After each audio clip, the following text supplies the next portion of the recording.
Abdiwelli Ahmed was a student attending an Islamic school when he came to a life-changing realization. The answer he was looking for wasn't Muhammad.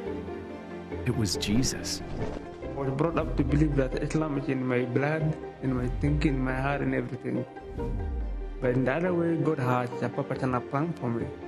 And despite pressure and persecution, he enrolled in a Bible college and immediately started preaching the gospel. I was persecuted, I was set away, then I was beaten up, I was set away from home. All sort of bad things were done to me. My own life was in danger.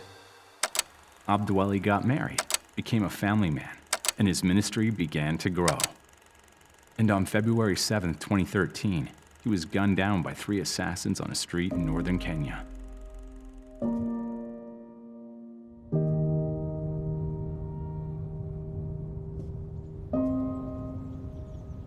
People who didn't understand their commitment to the gospel were shocked at his wife Helen's response to the murder of her husband. We have a triumphant God, and we know He's going to triumph in this situation.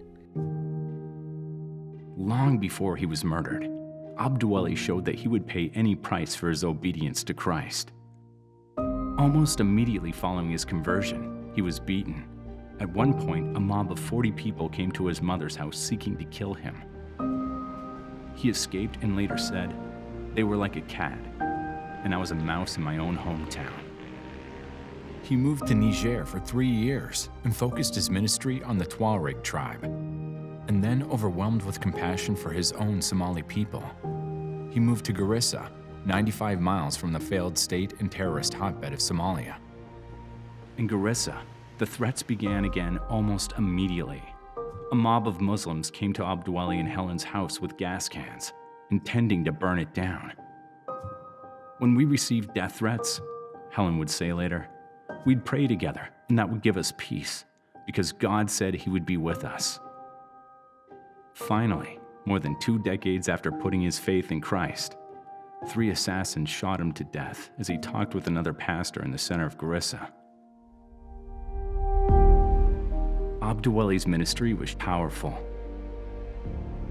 Returning to Garissa years later, Helen was surprised to learn that Abdiwelli's reputation had spread. She was told that every Somali knows about his witness. His influence is still felt throughout the entire Somali Christian community. We have found Somali Christians that have been inspired by his story all over East Africa, and even in Europe and the United States.